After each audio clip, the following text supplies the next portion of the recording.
Logan Paul apparently just broke down the numbers for Prime, his hydration beverage. It's one of the most fastest growing beverage brands in history. 250 million in retail sales last year. Retail. That's not wholesale, that's retail. Let's assume half, little less than half. 100 million. 100 million, be conservative. In January, he's saying 45 million in retail sales. He's going to make a Jay-Z bag on this. This is $1 billion brand. More. His run rate right now is doubled from last year. Yeah. And he's partnered with the fighter kid, KSI. I'm not even going to lie. I didn't even know what Prime was until I saw the stat. You didn't know what Prime was? No. I see kids drinking it. Them and Mr. Beast are more impressive than pretty much any tech founder of the last 15 years. Logan Paul's also beating everyone's ass physically and creating all this value. WWE now. Yeah, he's literally like jumping on chairs and tables. He's building $1 billion brands and he beats your ass. That's the GOAT rank. Yeah.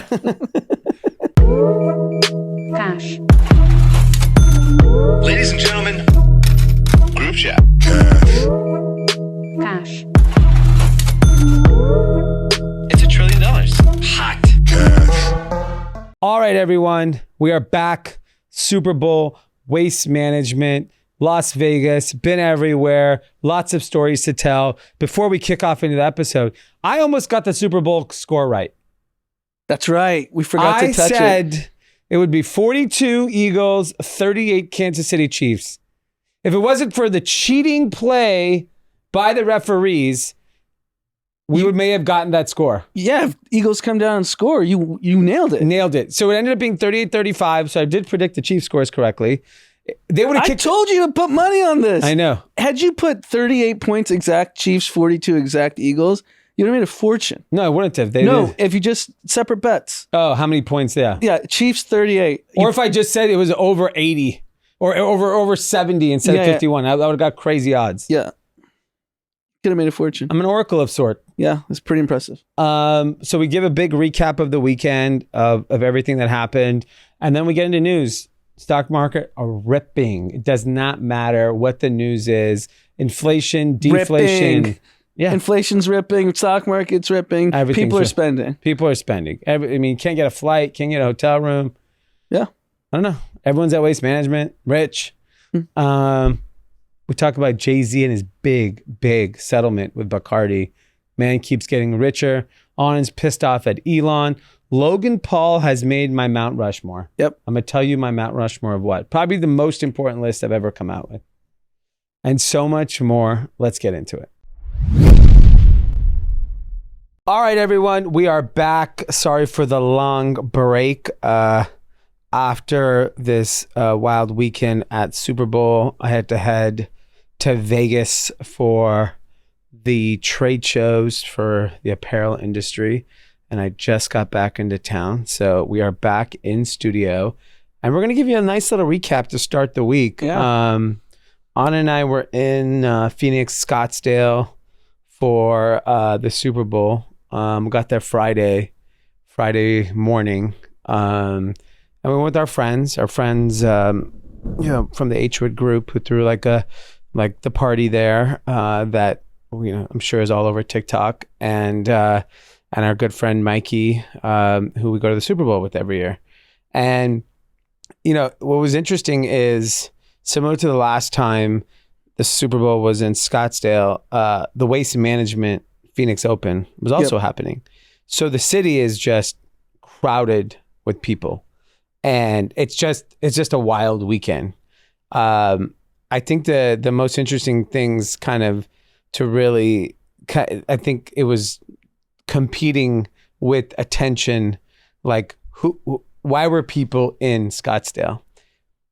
Before we get into our exact weekend, it felt like Waste Management won.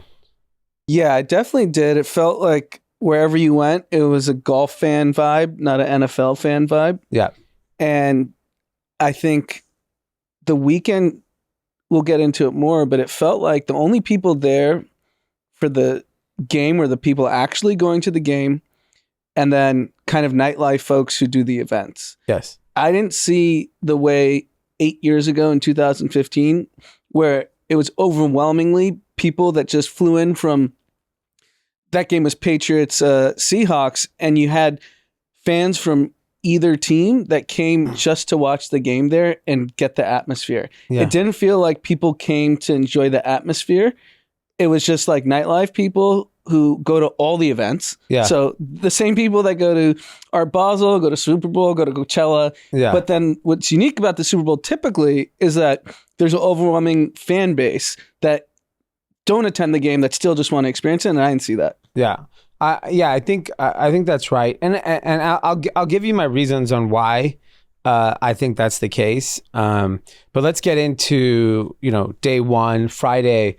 We get into Scottsdale. We go have lunch with our buddy Jaleel White, who actor and good friend of ours. He's just blockbuster entertainment nonstop in real life. Yeah, and we hadn't seen him in a while, so we sat down, had a big catch-up lunch. He's highly entertaining, and then went back to our house where we're staying with our friends, caught up with all our friends, and then we proceeded to go to dinner at this restaurant called The Mission. It was myself, Anand, Mikey, and Dr. Jeff. If you listen to the podcast, you know who Dr. Jeff is.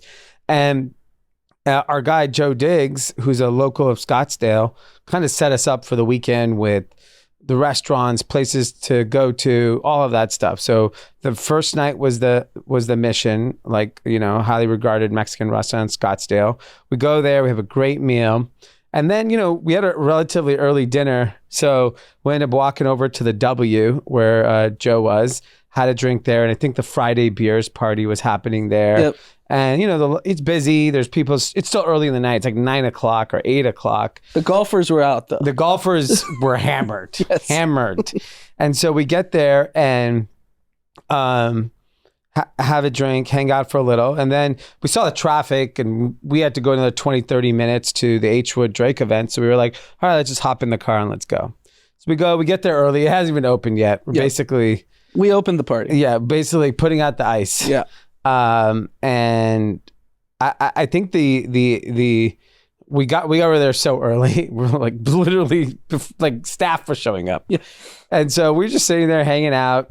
Which is, if you go to these events, it's the way to do it. Well, it's also, I think more importantly, it's like, it's insane how many people go into throwing these events and the physical production of that party. Yeah, it was crazy. I think they said it was like 3,000-4,000 people. There was like a full stage in the middle. They had tables surrounding the venue. They had all these Cash App activations everywhere. The mega Mexican pizzas from Taco Bell were present, which I couldn't eat because they had meat, but they were there. The big supersized Mexican pizzas were present. The Taco Bell installation within the party was nuts. It's nuts. And the Cash App was just literally giving away money. We played skee ball, arcade skee ball, and I took $100 off D. Yeah, literally. She just was like, whoever wins gets 100. I was like, really? Yeah.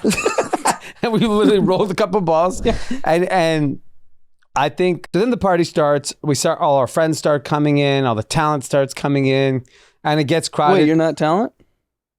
Other talent. Okay. Other talent starts coming in. And, the party gets going. It's packed. It's insanely crowded. Yep. We'll go outside just to see, the line. It's a zoo. Chaos to try to get into this party. And it's the who's who. Everyone who's anyone is at this party. Celebrities, athletes. Yeah, so basically every NFL player, every NFL star you can think of, Dak Prescott, you name it. Baker, that whole crew. And then, the party's so big, you don't even realize who's there till after. Yeah, till you see it like on TMZ. You're like, oh shit, all these people were there. So like Machine Gun Kelly, Megan Fox, Justin Bieber. Yeah. Kevin Durant. Yeah, everyone was there. Zach Bia DJ'd. Zach Bia is the DJ for the party. And then Drake performs. And he puts on an epic set. Yeah. Which apparently was all of his old hits. It was like the Apollo set. It was the Apollo set, which played his hits. Mm-hmm. And, he's such an incredible entertainer. And the difference is, because we've been spoiled and been to so many concerts, most artists, when they do like a Super Bowl or a nightclub event, they send it. They don't give a shit. They don't give a shit. They're collecting a check and they're doing it. Drake's sound, the edits, the cuts, the transitions, the engagement with the audience is like he did a proper concert. He got paid probably accordingly to do like a proper concert, but he actually cares. But that's why he's a unicorn. Like we won't name names, but we saw a lot of famous artists over the weekend and they just didn't take it seriously. No, absolutely not. They didn't care. Yeah. And so party goes on. I think it's like 2, the party wrapping up. Really hard to, get an Uber or whatever. Fortunately, we find one. The one smart thing I did do that night is at 1:45 when the lights are up and they said last call, I ordered Taco Bell. Yeah, that's great. At 1:45. We got home because of traffic and at 3. Taco Bell arrived at 3. That was brilliant. It could be one of the greatest moves of my life. Yeah, that was a lifesaver. Yes. So we got our own Mexican pizzas with no meat, bean and cheese burritos, nachos, and perfectly timed 4th meal. Yep. It's unbelievable.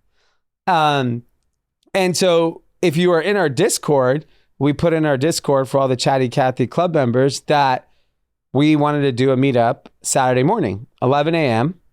at Blanco's Tequila in Scottsdale. And so we put it, and you never know. A few people said yes, and so we go so hungover because it's been a long night, and I just whatever with work and everything's been long, and we get there, and we end up getting 7 or 8 Cathys to show up, and it was an amazing time just getting to know. It's such. I'll tell you this: the beauty of this podcast. My guess, if you unless you're talking about one of the largest podcasts in the world, like, a Joe Rogan, where the variety of the listener is so big just because there's 50 million people listening to it. Yep. But for someone like us who has like a very core audience, it was fascinating to hear the diversity in professions, backgrounds, and people that even with this small group of people that we got to meet with. Yeah, no, it's super cool because everyone did something so different. Yeah, which salon owner, video audio engineer, gelato coffee shop owner, real estate, insurance, a teacher. And so we ended up having such a incredible time. We were with everyone for I think like 2 hours. And then originally our plan was to go to waste management. And so we were talking about waste management with the group, and one of the young women there was like, oh, I went there. She said, it's so fun. She was talking about how crazy it is.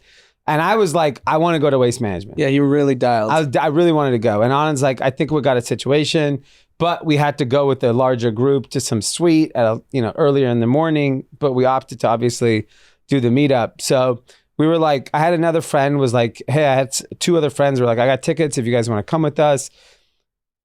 But I think tired, a little hungover at that point. So we were like, we're going to go have lunch with our friend who's staying at the Fairmont Hotel, who's also a listener, Anish. And he was like, come have lunch here. It's all happening here. And his hotel room was overseeing the 5th hole of the waste management. So I was like, that's enough. I just want to see it. I saw the videos. It looked crazy. We saw in just sitting on the balcony for like 30, 40 minutes, we saw what waste management was about. You get wasted. You see like 50-year-old men getting carried out. 50, maybe 70-year-old men. Yeah, maybe 70. Yeah. Being carried out. Yeah. And this is like, what, 1:30 p.m.? Yeah, I'm trying to look back when we actually got there. I don't know if I can find it fast enough. But yeah. It's probably like 1:30, 2 o'clock where we're watching these people, and it was insane. Like, how drunk people were. So we had our lunch. We're just sitting there enjoying a drink, watching the 5th hole. And oh yeah, shout out to Sparky in the Discord. He gave us a ride there too. Yeah. Unbelievable. Exactly. That was great. And so clutch. Yeah, so he gave us a ride, and we end up watching this waste management situation. And speaking of Sparky, I don't want to like blow up his spot, but like he was talking about his current profession, and he's a teacher and what he wants to do. And the whole ride, we were just like, just go do it. Yeah. Now I'm putting on the pod, Sparky. Yeah, because we don't want to, because I know he has a job, so we're not going to say his name, but like, the fact that, you know, first of all, he's teaching in this low income neighborhood in Arizona and he's super passionate about it and wants like just better for society. It was an inspiring really story. cool. Yeah, it was awesome. I mean, everyone there was awesome. Like I really enjoyed getting to know everyone and their businesses and what they do. So anyways, we get to waste management and we see it. It's madness. Here's a conclusion. Waste management is Coachella for golfers. Yes. And the beauty of that, I'll tell you why waste management is so important, is because you could be 90 years old at waste management. So where you can't be 90 at Coachella. And it's the same thing. It's just get blackout drunk and go have a good time. So Javier brought up a good point before the pod. He was like, why is golf supposedly so prim and proper? Shh, shh, shh. When you see waste management, that's what people want. Yeah. This honestly, this is, I get it. I love it. I mean, I think the day we were there at Waste Management, near Waste Management, it was 100,000 plus people, maybe 125,000. Yeah, there's more. I think they said 225,000 people were there for Waste Management for the weekend. I mean, it is, if I'm golf, I would back up the Brinks truck to make Waste Management the biggest golf tournament. And I think outside of the majors, it's the biggest purse. Don't quote me on that, but it's up there. But this is the only, you want golf to become popular. Yeah, why isn't there more waste managements? Meaning it's probably sloppy. I mean, the merch says wasted on it. But I guess the point is like, this is clearly what the fan wants. We know nothing about golf, but we know about waste management. I love waste management. Did you know there's a tournament in our backyard at Riviera Country Club right now? I heard because of Tiger. Otherwise, I would not know. Correct. Yeah. And Tiger didn't play last week. Yeah. And we all knew about waste management. We all saw all the TikTok clips, saw everything. Golf needs if they really want to get the youth, you have to have more events like that. I'll tell you forget the youth, even the 60-year-olds. Yeah, I mean, even my in-laws were like, "Did you go? Did you go?" They're like, "It's so much fun." Because here's what I would suggest: if you are a young person, you should go to Waste Management. And I'm saying young, anyone under 60. I think anyone under 60 would really enjoy it. If you're over 60, you just have to be into golf, and I think you'll enjoy it more. Because I also, it's hot. It's a lot of walking. It's like, you have to be fairly in shape, I would assume, to just last 8 hours of drinking and walking. But the setup is insane. I know people complain about you have to have a wristband here, a wristband there. The one difference about the weekend between golf and football, NFL particularly, Super Bowl is such an elite, expensive event. And rightfully so, it's the culmination. So it's a very different experience. Waste management, you could get in for under $100. Yeah, definitely. Right? And you could have this amazing time. And we talked about Arizona or Phoenix, Scottsdale is so spread out. You can lodge affordably. Yeah, you could just stay an hour away and it's cheap. You know, like you don't need to stay in Scottsdale. If you're a young person, you're going to drive anyway. So whatever. And I think I liked it a lot. I felt like it was accessible to all ages, all price points, all demographics. It was pretty diverse too. It wasn't like what you think a golf tournament is. Yeah, definitely. Like a lot of kids in streetwear just walking around. It's a cultural event. It's a cultural event. And like, I mean, it's such a huge opportunity for golf, in my opinion. When I saw that, I was like, oh my God, golf can really be mainstream, mega popular if every golf tournament was like this. For sure. It'd be nuts. Or they should just do like 6 different ones that are like that. You need to have whatever Miami tournament needs to be set up like this. You know, do an LA tournament, set it up like this, Palm Springs or whatever. Like, it just was fun. Like, and those people there were all having a good time. How many bachelor parties were there? Oh, yeah. It was nuts. It was really fun. And then we were on our way out of this party, and our friend Mikey texts, he's like, why don't you come to the Fanatics party? And we're kind of tired. I think we wanted to go take a nap. Yeah. Your wife was coming in, and it was hard to get an Uber. And then this guy comes up to us and goes, hey, you guys need a ride? And Anand goes, oh, no. He's like, I got a Maybach. And then so Anand starts negotiating with him, gets us a ride for $100 and a Maybach to the Fanatics party. Looked hot. Well, pulling up in a Maybach is real nice. So we pull up to the Fanatics party. And if you don't know what Fanatics is, started by Michael Rubin, last valued at $27 billion.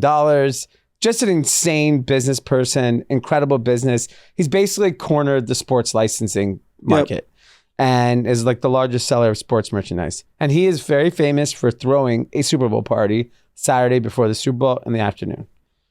So fortunate, got invited. We go, our friends are there.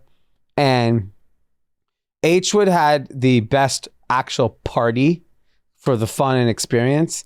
Fanatics had the best people there because it was a combination of not just talent, the talent H Wood had, but they also had, these guys had like NFL owners, which we don't get to see often. Yeah, Jerry Jones, and Uncle Robert Jerry. Kraft. Robert Kraft.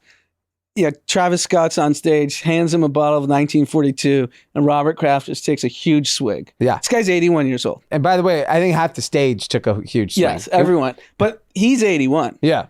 Like, I hope at 81, I have the energy of Robert Kraft. Yeah. I don't know if at 81 I'd want to be doing that. But anyways, this party, obviously Mike Rubin just probably pays for it personally. It was so insane. When you walked in, okay, he owns Topps now. You can make your own Topps card. Yeah, so nuts. I made my own Topps card. I will post it on our social media. It's insane. And it's like in a proper glass case as if it's like the most valuable card in the world. Yes. So everyone's getting these insane cards. And then obviously open bar, whatever, food, all that good stuff. The food was incredible as well. But it's like the stage is literally, of course, Zach Bia DJing again. Yeah. Travis Scott, Jay Balvin, Meek Mill, Little Baby, Bobby Shmurda, Fabulous. I can't even think who else I'm forgetting that performed. You said J Balvin? Yeah. Yeah. DJ Khaled. DJ Khaled. I didn't even hear that. Yeah. It was just an insane list of people. And Jay-Z was there. A$AP Ferg, Jay-Z, Kevin Hart, you name it. Everyone was there. And it was just a really, I think the most interesting is just like the cross section of cultures and people. Like you have like the billionaire owners, you have this rap. Because H-Wood is the best party. There's no question. Yeah. This is like just an experience. Yeah. It's like you're in a museum of famous people. Yeah, it's a museum. Because it wasn't like you're not jumping up and down crazy, but it's just insane. Yeah. And it's not crowded. Like he doesn't even make money on the party. Yeah. So like no one's there. Yeah, it's not, there's hardly any people there. It's a full-on music festival. Yeah. But there's an example of like where the performances did not live up. No, they all mailed it in. Yeah, they all mailed it in. No one was. Robert Kraft was the most entertaining. Yes. He did not mail it in. No. He delivered on results. But yeah, I mean, dude, what an awesome marketing moment for Fanatics. Yeah, the impressions must have been nuts. Nuts, yeah. You have the What do you think, logo- 100 million impressions? Easy. Everyone was posting from there, and I'm sure it went crazy. And just it's pretty great marketing. If you didn't know what Fanatics was, now he had a big hat on. He did have a big hat, a big Fanatics hat. A big Fanatics hat. It's pretty interesting. Yeah. So that was Saturday afternoon. Then Saturday night we went to another restaurant Joe Diggs recommended, Kala. Unbelievable. Unbelievable food. If you're ever in Scottsdale, Phoenix, go to Kala. C-A-L-A. C-A-L-A. Yeah. It was really, really good. Mediterranean, fantastic food. And then went to another party that our friends were a part of. And who DJ'd? Zach Bia. And Travis Scott again. But we were too tired. We honestly couldn't even stay up for Travis. And we went home. Zach was definitely worked harder than anyone this weekend. Just to tie a bow on the nightlife stuff, like I haven't been to an event like the Super Bowl in a while, like a big cultural event.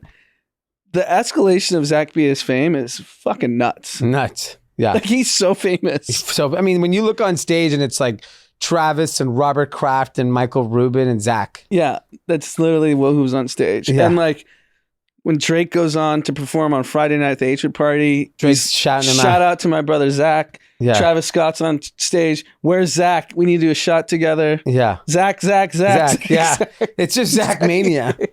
Unbelievable. Yeah. He's like A-list talent now. No, he definitely is. He's definitely A-list. Yeah. It was evident this weekend. Yeah, he did the three best events. Yeah, totally. Fascinating. Very fascinating. Anyways, we unfortunately could not stay up, so we went home. We just got to see Zach DJ a little and went home, and we got ready for game day. Headed to the stadium around 12:30. Picked up some merch. Yep. Got some snacks and headed to the game. And pretty easy experience getting to the stadium. Getting in the stadium was pretty easy. We had no drama like last year where I cracked my phone and couldn't get in. And we just had, an epic Super Bowl. So the cool thing about the Super Bowl this year versus every single other that we've been to, it was real fans. Yeah. Like, these were diehard Philly fans, diehard Chiefs fans. You're walking through the concessions and it's like the Eagles chant, the Chiefs chant, and they're going back and forth. I haven't seen that at a Super Bowl. Yeah, it definitely was like really great energy. And I think it was like you felt like you're there for a football game. More so in the past, it was like pageantry. Yeah, and I think that's also an important, like, maybe this is a transition because we knew so many people there for the weekend. We were one of the few that stayed for the game. Yeah, everyone went home. Yeah. And what I was trying to I was just like, that's interesting. No one wanted to stay. And a lot of the people we know could have gotten free tickets, were offered free tickets, and they still didn't go. Yeah. And I was just like, is the high end consumer, because the production's so good on TV, they're like, I don't want to stay and do the 8-hour day. I'd rather just go home. I think it's two things. Because the ticket prices collapsed too. Yes. So we'll get into the economics of the weekend. I think that there's a couple things that happens. People at home now throw big Super Bowl parties. And I haven't been to one of those in 15 years, so I don't know what that's like. But I assume those parties, let's take, for example, let's say you live wherever and you have money and you have a sick house, big TV, you get to invite 40 of your friends. Hire bartender, buffet, whatever. And make it a day out of it, right? Make it this whole day, evening, and get to hang out with your friends. That's pretty cool. Like, I even kind of had some FOMO of this, like, oh, it'd be kind of cool to just watch it with all your friends. And maybe you won't pay attention to the game, but it's still fun. And whereas like going to the game is a long day, and it's expensive. It's a lot of energy and effort, and yeah, it's 8-10 hour day in most cases. And so, then most cities you can't get a flight home that night, so you have to stay the next day and wake up early to travel. Yeah, and I think it's a lot of effort for people to want to put out. I think as you get older and you have children, you're like, I want to watch it with my kids? Like, I'm sure all of those dynamics play into it, but pretty interesting because, and we're going to really talk to this now, is the thing we saw that happened is the ticket prices the week before were quite high. And by Friday, they had gone down 30-40%. And we started hearing Airbnbs were available. We were hearing hotel prices dropped. And even considering how many people were in town for Waste Management and Super Bowl, we went to restaurants with empty tables. We went to... And these are the best restaurants in the city. Yeah, we saw an empty table here, an empty table there. Like, we went to lunch and I went to get coffee or whatever. Like, we saw places with empty tables. That doesn't happen in a Super Bowl weekend. I think Waste Management over-delivered and Super Bowl crowd massively under-delivered. Yeah. Like, people didn't come. Yeah. It was just people there for the game. Yeah, and I think because honestly, I think it's price. Like, if you're going to spend that kind of money, especially like we were fortunate. We're very spoiled and we get access to everything for free. Yep. So if I had to pay for this weekend, I couldn't go. I mean, if we had to pay for what we did, you're talking $300,000-$400,000. Yeah, there's no way. No, literally $300,000-$400,000. Yeah, I can't afford it. I would never go. I would never go to the Super Bowl. So I think that's the fascinating thing. But because the tables were 60 to 80K at the high end. Yeah, and where were we? Yeah, exactly. The table, the this, the that. Everything. The drivers, the tickets. Every party, just walk in, walk out, do whatever the hell you want. Like, it's a very spoiled experience. But I highly recommend it if you can do it. Or you're a billionaire, you should go do it. It's fun. But my counter is go to Waste Management. I think for $1,000, you can have the most insane time at Waste Management. For sure. I think to me, Waste Management won the weekend. I'll tell you like this. Oh yeah, shout out to all the Cathys. The amount of group chat listeners The number I met. of. Oh yeah, the number of, because there's not a. You could quantify it. Yes. It was shocking how many people. I mean, from the moment I got off the airplane at the airport till leaving Phoenix, the number of group chat listeners was fascinating. Yeah. And it's funny, I posted just one thing from the whole weekend, which is like a blurry Waste Management sign. The amount of Cathys that were at Waste Management, insane. Yeah. Insane. And people in Scottsdale were just like, "Oh, the group chat guys." Yeah, it was awesome. Cool. It was awesome. Really. And it's like we said, it's always like fascinating the types of people. Even what at they the do. Fairmont Hotel, "Oh, we listen to your podcast." Yeah, it was awesome. So many really cool people, and just shows how big the reach of the pod is, and all the different types of people, and why like we keep pushing the club is because you will be like blown away when you find out who the other people that listen to this podcast are. Yeah, definitely. We don't want to blow them up, but like it's insane people, and why we push it so hard. Overall, very successful weekend. Let's talk about the halftime show. Halftime show. So Rihanna performed. I mean, who doesn't know that? Okay, I don't know. Only 113 million people watched it. No, 113 million in America watched the Super Bowl. 118 million watched the halftime performance. So Okay. there's a 5 million bump just to watch Rihanna. Okay, so Rihanna performed. We were there in the stadium. We loved it. Unbelievable. Unbelievable. The energy was great. Singing, all this stuff. Come home. Did not hear the same reaction from a lot of people. It was mixed for sure. Very mixed. I think maybe on TV, the energy doesn't come off. We're there. It's loud. You hear it very differently. Mixed reaction. Pretty shocking. I think, the fact that she did it while she was pregnant is very, very impressive. 3 months pregnant and had a baby last May. So that's insane for a woman to do that. Yeah, I agree. I think the problem is like, as a viewer, they're like, well, you chose to do that. Then you still got to deliver and entertain us. Yeah. But that's how they view it, right? Whether that's right or wrong, that's just the perception. And so, But the mixed. visuals were nuts. Yeah, Especially live. I don't know. I how saw a to TikTok of like, this is what you wanted Rihanna to do while she's pregnant. This girl puts a pillow under her belly and she's doing backflips and cartwheels and whatever. It's really funny. But like, yeah, I think, look. She's a hit machine. Every song I think they wanted guests. Yeah. I think they wanted Jay-Z. They wanted Drake. Yeah. So here's some interesting stats. Post Rihanna's Super Bowl performance, she became the #1 most streamed artist globally. 17 of her songs became top 40 on Spotify. She gained 3 million Instagram followers.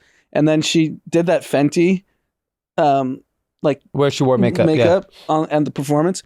Searches for Fenty Beauty are up 833%. Wow. So for her, it was a success. Yeah. She won. No matter what, she won. But it's interesting. A lot of people have shared mixed reviews. Yeah. Which everyone's entitled to their own opinion. Yeah, but I liked it. I liked after you get the national anthem was unbelievable. Yeah, it's Chris Stapleton. Yeah, people were like saying it was the greatest experience of their life. I've had 2 people tell me that. It was. I rewatched it yesterday, and I was like, "Damn, it was really good." So this is the last year Rock Nation's deal with the NFL for the halftime performance. I forget when it started. So if I'd they re-up or assume not. the next performer is going to be like country. I think They're going to stay away from hip hop. Right? I think they should. I think you got to like country's gotten so big now, and there's like Morgan Wallen or any one of these. Morgan Wallen's like always streaming top artists on Spotify. Like, or I go Post Malone and let him do country and let him do pop. Like he does country with country stars and then does some hip hop stuff. Yeah, Post Malone might be the perfect cross section of the country guys for sure. Yeah, I think Post Malone's like the perfect cross section of like who should do the Super Bowl next year. So next year's in Vegas. It's gonna be chaos. That's chaos. Big thing about it's a 4-hour drive from LA, so Everyone's Riff Raff is coming. I'm telling you, drive 6, 7 and go to Waste Management. Same weekend. Yeah. I think it's just if you're not going to the game, I think it might be a better experience. Waste management? Yeah. Well, yeah, if you're not going to the game and you're not buying tables at the hot parties, Yeah. there's no reason to be in Vegas. No, I agree. And Vegas is going to be so expensive. The Oh my nightlife God. piece. Yeah, no, it's going to be insane. It's expensive when there's nothing going on. Mhm. Yeah, like a table at Access. Probably Yeah. 60 grand. Yeah, easy. Yeah, that'll be interesting to see. But great weekend. Shout out to H Wood. Shout out to H Wood, Brian John. Congrats. Another killer event. They basically own every big cultural event in America. Yeah. Because they do the F1, they do Art Basel, they do, whatever's Coachella. It definitely feels like they're the it guys for the foreseeable future. And shout out to Joe Diggs for setting us up all weekend. Yeah, hit him up if you're in Scottsdale. Yeah, hit him up. He's a pretty hospitable guy. All right, so let's get into some news. CPI came in higher. Yep. 6.4%. They're expecting 6.3% on the inflation, which is still very high, by the way. Yep. The fact that we're still dealing with this type of inflation, I saw it in the morning. I was like, here we go. Yep. And what happened? Market ripped. Yeah, market ripped. Market does not give a shit.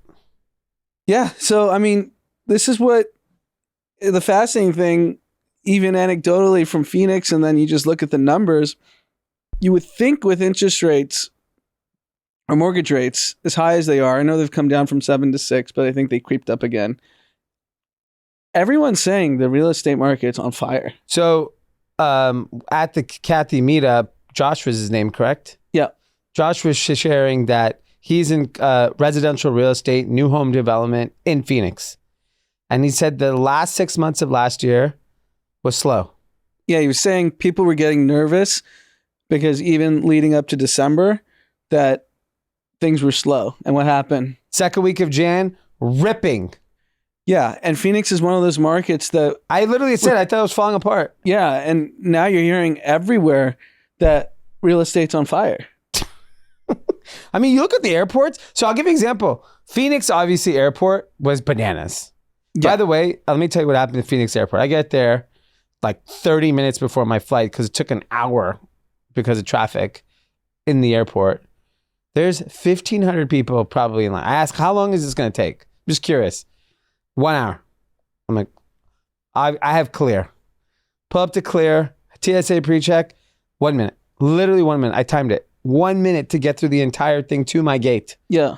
And there's all these people. I asked the Clear guy, are a lot of people signing up to Clear right now? He's like, nobody's signing up. All these people are going to miss their flight. Yeah, they are going to miss their flight. And so then I land in Vegas. Vegas is so busy, which I get. Everyone's leaving for Super Bowl. So I was like, the hotel will be empty. I'm checking in. Bear in mind, I'm checking into the resort world, which nobody wants to stay at. It's not like a desired hotel. Only reason why people are staying there is because it's close to the convention center and they have a Tesla loop. I think our rates were like $70. Okay. Dirt cheap, good enough for us. Great hotel. Sold out. I go to the thing. It goes, it must be empty today with everyone leaving. She goes, we do not have a single room. The place sold out. Every restaurant, every hotel, everywhere in Vegas was slammed. Yeah, I think on a Monday and Tuesday. We're so far from a recession. It's like comical. Yeah, there's no recession. U.S. retail sales. We're up 3%. That's so much. Expected was 1.5.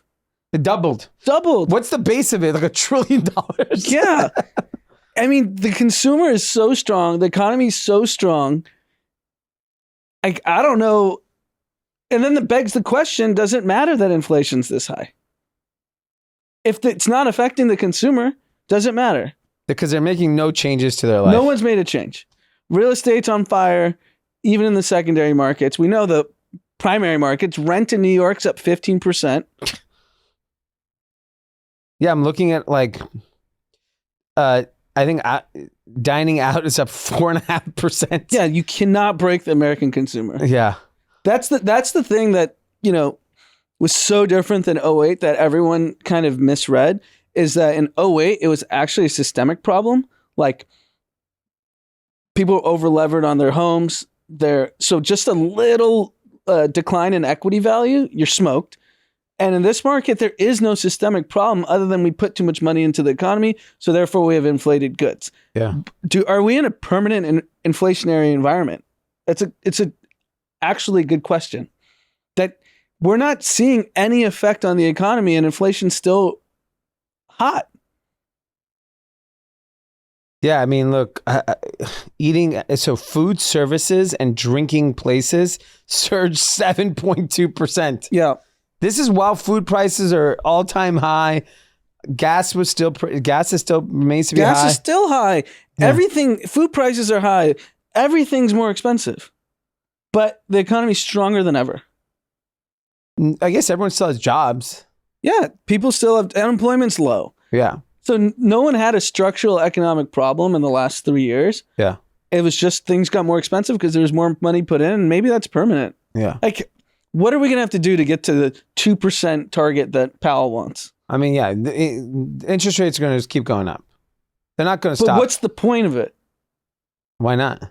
Why not at this point? What do you mean? What do we achieve by killing the American consumer when we know that these prices don't affect them? Well, because if inflation continues, then it does eventually cause... Then people will stop consuming and prices will naturally come down. No one can explain that to me. I don't know. The only reason inflation keeps happening is because people still have money. If the price, there's a market clearing price for everything. So if eggs are $100 for a dozen eggs, prices will come down. Yeah. Because no one will buy them. Yeah. What's the price that you wouldn't order a dozen eggs? Dozen eggs. I'm trying to think. What's an egg worth to me? Look, like I'll eat 3 eggs in the morning. So am I willing to spend $10 for those 3 eggs? That's insane. Probably. You probably would. It's like going out to eat. And then if these kids want an egg or two, you're talking 15, $20 to eat breakfast at home. That's a lot. But that's my point. Then you'll stop eating eggs if that's what it costs. Yeah. And then prices of eggs will come down. Yeah. Because nothing structurally is wrong with the economy other than prices are high. The fact that retail sales rebounded is insane to me. Yeah. It was terrible in December. And like Vegas on a Monday, Magic isn't what Magic used to be. There's other trade shows. So to be fair, there was like an insurance show. There was a software show. There was this show. There was that show. But it wasn't because of Magic. Nothing to do with Magic. I think the only recession is in tech, Silicon Valley. Yeah. That's it. Well, what's interesting is and that's it's a large, like, you know, aggregating the value of the companies, it's really large, but from an actual who works in these industries, nothing. And those people can all find jobs. Mm-hmm. Not the same salary, but really high paying jobs still. Yeah. The other really interesting thing that you're seeing is that, like,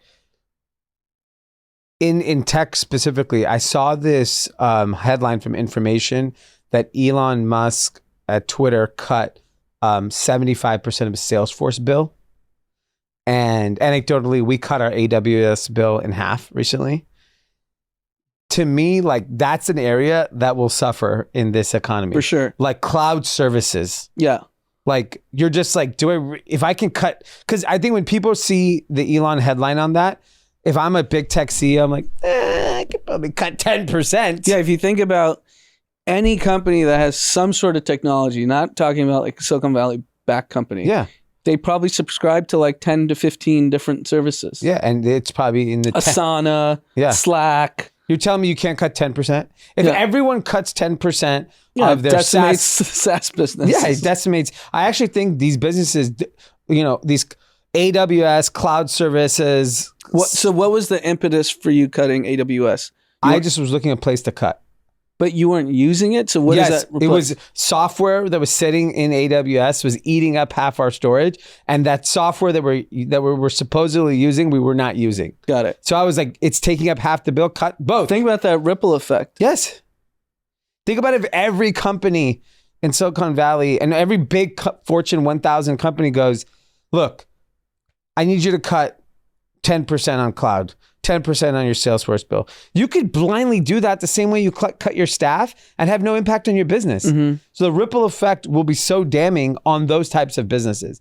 But underlying all the great companies in America are just continue to thrive. There was even an article about Google executives that I read today about like how little middle management does at a Google. And there's rumors now that even at Facebook, there's gonna be deeper cuts on VP level type stuff, that like VPs are kind of unnecessary. We need to make the organization more flat so that we start talking to the people that actually do the work in the company, not some junior intern that's actually doing the work. Yeah, I mean, part of big tech, what they would do is, acquire these companies, give them these cushy salaries for the specific purpose that they don't start new companies that could compete with them. Yeah. And that was like rampant the last 20 years. Yeah. So that era's probably over. Yeah. No, absolutely. And I have friends who got acquired by Google.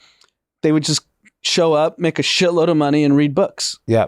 Their own books, not like Google books related to the job. Yeah. No, which is going to be really, really interesting, like how these companies, because they know they can cut that. Like Google, Microsoft, Apple, Amazon, Meta, know they can easily cut another 10, 20%. Easily. Will they do it? I don't know about 10, 20, but they'll just keep making cuts. Yeah. Because it's also like Twitter's the model. Elon's fired everyone. The product's still the same that it was a year ago. Yep. Very interesting. All right. Well, let's move on. This is pretty interesting news. So everyone's favorite fraudster, Sam Bankman-Fried, he had a $250 million bail. It was sealed. Because everyone's like, how the hell did these guys get the money to do this? Considering he's quote unquote broke. There was two guarantors on this, two other guarantors, I think outside of his parents. Yep. Those have now been leaked. Yep. The first one is Larry Kramer, who is the president of the William and Flora Hewlett Foundation. I assume that's from Hewlett Packard, that family. And he's the dean emeritus of the Stanford Law School. Real honorable guy, huh? And then the other is Andreas Papepki, I believe how to pronounce that name. I'm not too sure. A senior research scientist at Stanford. How could the dean emeritus, is that the real dean, or what is a dean emeritus? Meaning you can't get fired. So, let's talk about ethics there. This is why, the pitchforks come out for the rich and the elites, because of shit like this. Yeah. You're whatever you are. He said the problem is they're close friends since the mid-60s. Okay, so here's what I don't understand. The dean of the law school, Larry Kramer, signed a $500,000 bond. The research scientist dude signed a $200,000 bond. How does it cover $250 million? That's what I don't get. They couldn't come up with the last $700K. So $250 million, likely 10%, $25 million needed to be put up. Yeah. So they got to 24.25 million. Maybe you don't have to put up 10%. Maybe to put 2%. But they secured their home in Palo Alto against it. So Let's Palo say it's Alto, $10 million. at least, right? Why would these two people? So Larry Kramer said to CNBC, during the past 2 years, while my family faced a harrowing battle with cancer, they've been the trust of friends, bringing food, providing moral support, and frequently stepping in at the moment notice to help. In turn, we have sought to support them as they face their own crisis. I mean, I get it, but you have a really Public duty. big position, and it's law. Yeah. It's not like you're this guy's a fraud. You don't. I don't care how nice the parents are. Hit their son, he's a fraud. Yeah. So our best friend's son just committed 3 murders, but I'm not going to turn him in. Yeah. Right? Yeah. That happens all the time, though. But this is your signing. You're a lawyer. You know it's going to get leaked. I wonder if Stanford asked him to step down. They should. Good thing we're a Harvard pod. Yeah. Big Harvard guys. Yeah. Very fascinating. Yeah, they're the equivalent of like a cop seeing their best friend's kid commit murder and be like, I'm not going to do anything about it. Yeah. They're good. They brought me food when I was hungry. Yeah. It's ridiculous. All right, moving on. Huge deal here. So Jay-Z and Bacardi have been partners on the Douce Cognac brand. And apparently, a few years ago, Bacardi came to buy out Jay-Z of his stake, which is 50% stake in this LLC. And they had offered him $750 million. Insane. They value the business at $1.5 billion. Jay-Z believed the business was worth $3 billion. So he countered and said, I'll buy you out of your stake at $1.5 billion. Strong move. It went to court because Bacardi rejected the offer.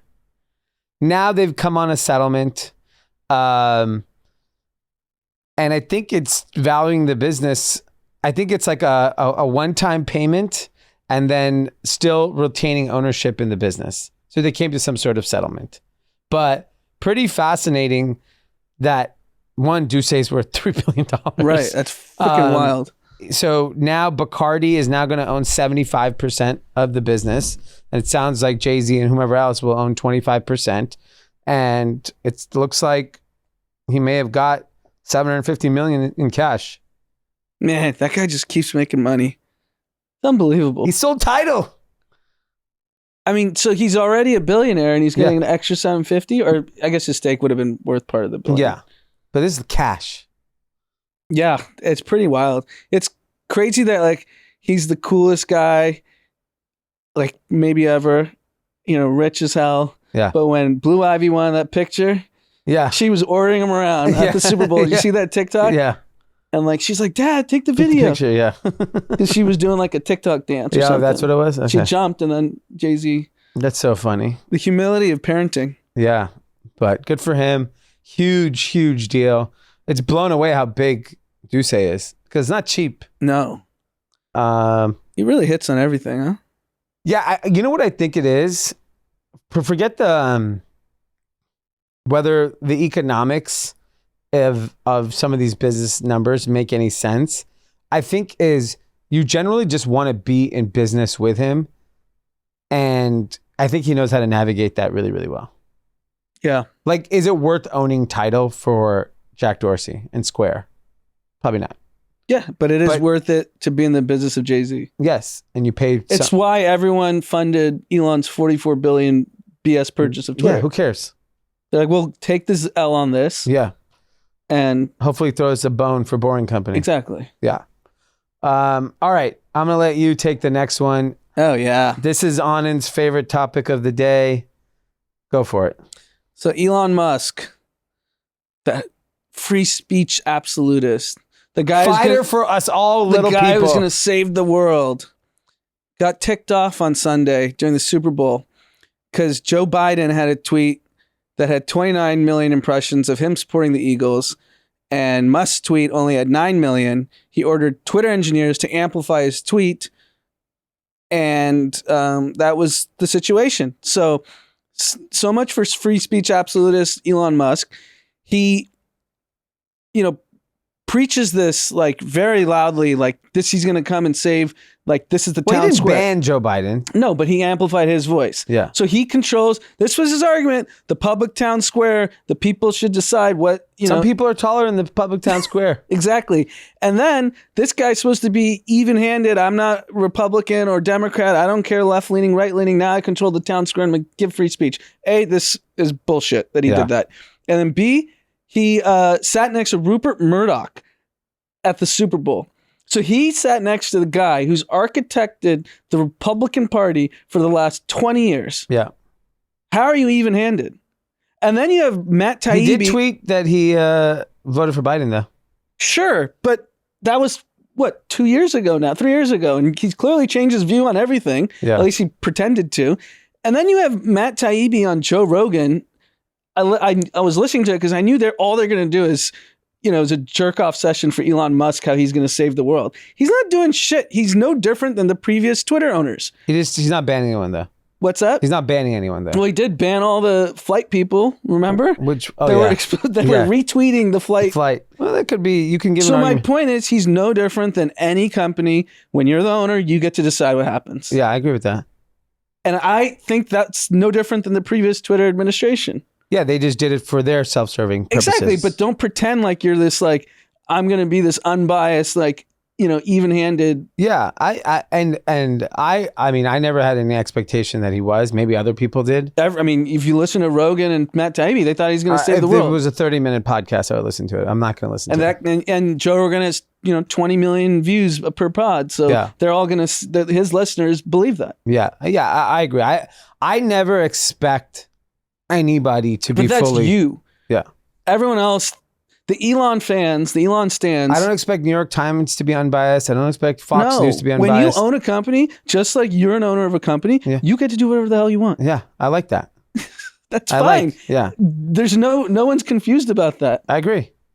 But don't pretend. And you're the most famous person in the world. He is the most famous person in the world. Probably the most powerful at this point. Yeah. And his stock is ripping, so unbelievable that his stock is ripping. Yeah, but I just hate that you have people claiming something that he isn't because of his fake mission that he's not pursuing. Yeah. Yeah, I think he's given that up. Now he's got to make some money. Yeah, I mean, What if he promoted his tweet and he personally paid for it? Would you be okay with that? Yes. Okay. And it Because said that's promoted. part of the terms and conditions. Yeah. But if it says promoted tweet, Yeah. and just Elon ads. He's just like $100,000. I want to push my tweets. I'd respect that. Okay. So Elon, if you're listening, this is how you do it. Anand will give you the pass as long as you promote your tweets. Yeah. Because everyone is so afraid, other than like obviously the left-leaning people, to criticize Elon. Like everyone in Silicon Valley is deathly scared of saying anything negative about Elon. Yeah, because you don't want to be cut out of the next hot deal. The irony is the next person we're going to talk about, everyone criticizes and no one's giving him any damn dollar. Logan Paul. What a beast. Holy shit. Logan Paul apparently just broke down the numbers for Prime, his hydration beverage. It's one of the most fastest growing beverage brands in history. 250 million in retail sales last year. Retail. That's not wholesale, that's retail. So let's assume Half, little less than half. 100 million. 100 million, be conservative. In January, he's saying 45 million in retail sales, just in January. Yeah, he's gonna make a Jay-Z bag on this. He's gonna This is get $1 billion brand. more. Yeah. His run rate right now is double from last year. Yeah. And he's partnered with Psy. Who's Psy? The fighter kid? I don't know. KSI? I'm not even gonna lie. I didn't even know what Prime was until I saw the stat. You didn't know what Prime was? No. I see kids drinking it. KSI, I guess his name. Maybe not Psy. Psy is the Korean guy, right? Yeah, KSI. He has 8.7 million followers on Twitter. He's huge on TikTok or Founder Instagram. of Prime Hydrate, CEO of Misfit Boxing. He's a boxer guy. Didn't they fight? KSI? He's definitely been in one of those like matches. I don't know if they fought Logan. This is unbelievable. Man, these two brothers, freaking them and Mr. Beast are more impressive than pretty much any tech founder of the last 15 years. Yeah, I would say, to me, I put like, if I were to stack rank greatest founders ever, My man Zuck. Elon's number one for me. Steve Jobs, Bill Gates, Zuck, Logan Paul, Mr. Beast. Because you know why I'm going Logan Paul over Mr. Beast? Because Logan Paul is also beating everyone's ass physically and creating all this value. Very different. And he's WWE He's fighting now. people. WWE now. Yeah. He's literally like jumping on chairs and tables. He's building $1 billion brands and he beats your ass. It's pretty impressive. No one else has done that in founder history. Beating someone's ass and then making billions of dollars?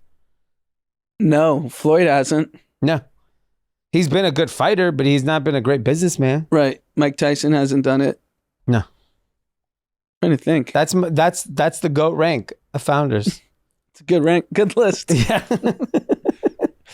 All right. This is just an insane stat, and then we're gonna end with some fashion news. 79% of food delivery drivers admitted to eating customers' food. That's In 2022. crazy. This is a survey done by Circuit, which, I don't know who this is. It's a last mile tech startup. I mean, if this is true, 79% is wild. so that's not 79% of orders. It's just 79% of drivers will take a taste test. But I mean, I think they knew this because every time I order, it's always sealed.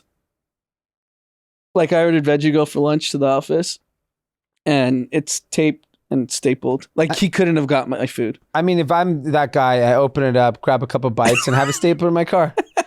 Why not? But yeah, it's a Virgil sticker that's... So So you you have have to- 30 stickers in your car. You know that there's like 10 places that are popular for delivery. You just have stickers and a stapler. The fries is the one that... I Fries is remember the easiest to take. Drama always used to be worried about like the driver eating his fries. Well, we got the answer. It's 100%. I think if you order fries, just assume it's being eaten. Yeah. Pizza, you can't. Pizza, I think people will spit in, but not Yeah, they're definitely spitting in your pizza. spitting pizza. I get, but I don't think that you can't eat a slice. You can't get a pie with the slice missing. Yep. Yeah, fascinating. All right. I'm going to end with some fashion news. Big news coming out of Louis Vuitton. Pharrell Williams is the successor to Virgil Abloh. That's wild. They are doubling down on streetwear, street culture, and that's where they're going. They went with Pharrell. Very interesting because I'm not mad at the selection. I'm surprised that they went with someone older. A lot of companies usually go younger. Yeah. Pharrell is probably what, 50? Has to be. Yeah. I mean, we were listening to him in high school. Yeah. So very interesting. His aesthetic is very different than a Virgil. He's definitely, to me, a lot flashier. But I mean, it's just crazy that they're doubling down on streetwear. He's an OG streetwear guy. Yeah, he's OG streetwear. Look, Louis Vuitton hasn't missed. Yeah, they know what to do. I think what ends up happening is Pharrell brings in like all the energy and all the collaborators that make it very exciting. Like Pharrell can go get like a Jay-Z. Pharrell can go get, whatever other culturally young, relevant people are. Yep. What Virgil brought to Louis Vuitton, besides just like a very like simple design aesthetic that I thought just worked really well, was he brought a lot of young people front row at the shows, in ads. He brought the kids to the party, Yep. which I thought was very special and very hard to organically replicate. If Pharrell could continue on that energy, I'd be pretty excited. Yeah, I mean, I'm really curious. Is Alexander Arnault a giant or is Pharrell short? Do you see him post? I think a bit of both. I mean, he must be really tall. He's tall. I've seen him from a distance. He's definitely tall. Yeah, fascinating. All right. That's all we got. We're going to head over to some shout outs. What do we got here? We got 2 shout outs. First shout out is from Jacob. I don't want to butcher your last name. Boizeri, I think. He got introduced to the pod by his good friend, Matt Wolfen. And he wanted to give Matt a big shout out for his 29th birthday, which is February 15th, 2023. That's today. Happy birthday. Oh, and you got married, Matt. Good for you. Last October. October 15th, 2022. The big 15 guy. Yeah, he liked 15's the lucky number. Yeah. Happy birthday, Matt. I've met Matt a few times. I got to hang out with him. So happy birthday. Enjoy. February 15th. Good day. The next is from Tim from Frisco, Texas, to his wife, Valerie. He's a day one listener of Group Chat, joined after the short stint of Short Story Long, RIP, he says. He wanted to give a big shout out to his wife, who he introduced to the podcast in 2020. and they started working from home together. Hasn't missed an episode since that time. She turns 35 years old on February 18th. So big happy birthday. Tim wanted to let you know that you're a sensational partner, amazing mother of 2 incredible boys, William and Theodore, and a world-class home chef. He admires your tenacity in business, patience at home, and how she's an absolute beast at negotiation. This woman can talk her way in or out of everything. Their lives have grown exponentially in the last 5 years since they've known each other, which is undoubtedly because of her ambition and determination. Can't wait to see what we accomplish in the next 5, 10, and 20 years. Valerie is our winner of the week. Happy birthday. Love, Tim, Will, and Theo. That's awesome. That's a really sweet shout out. Yep. And William helped him write this shout out while they were on their boys' trip to see the Tesla exhibit at the Peterson Museum. Spelling. Long Tesla, but this is not financial advice. And by the way, for all the Cathys that are out in North Dallas, he wanted to give you guys a shout out. Hit him up on Turo and you could rent his Tesla Model Y for 15% off. Use the code group chat. Love it. Awesome shout out. Happy birthday, Valerie. You sound like an awesome person. I want to take the L on something before we go, because I brag about all the predictions that I'm mostly right on. Okay. I told everyone all year travel will be cheaper in the spring of this year, and Airbnb's earnings came out earlier this week, and they literally crushed their 2019 numbers. Travel's just going to get more expensive. Sorry, guys. It's absolutely crazy, right? Yeah. The Airbnb number, the bookings. I want to share it for next episode. Yeah. Marriott shared some numbers too. Absolute bananas on the luxury side. And airline prices, as we all know, are like double 2019. Yeah, you can't get a flight anywhere. Every flight I've taken in the last month is slammed. Mm-hmm. So maybe stay home. All right, everyone. We're gonna see you back here on Thursday. Have a great week. Thanks for being patient with us. Bye-bye. Peace.